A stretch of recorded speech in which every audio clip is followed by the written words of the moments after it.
My target audience is Commissioner Burke and the rest of the OPWDD and DDSO group. Good afternoon. Thank you for the opportunity to present testimony on behalf of the special needs community here in Rochester.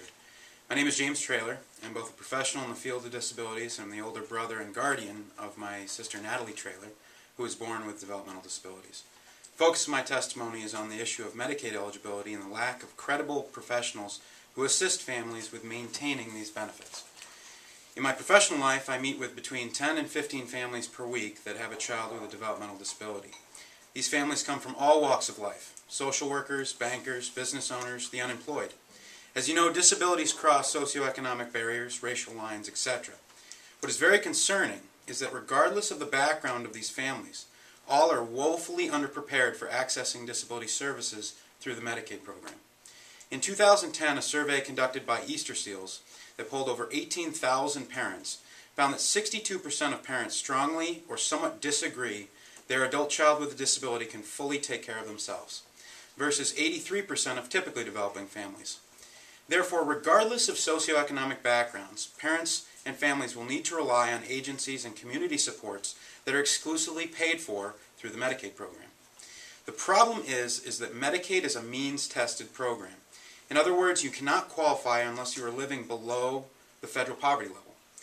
For many families, this represents a departure from logical thought. On one hand, you have a child that will need financial support forever. On the other hand, you have the inability to save for this child. When it comes to understanding the financial eligibility for Medicaid families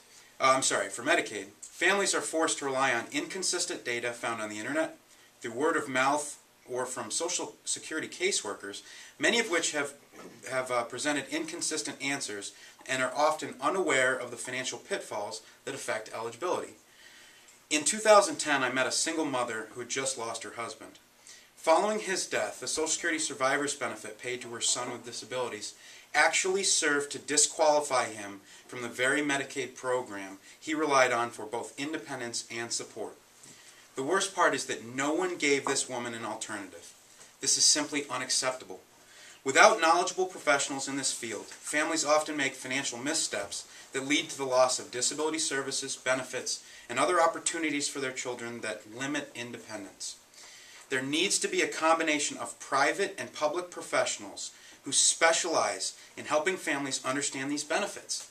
Education on maintaining Medicaid eligibility must be started during the early intervention program all the way through the transition process.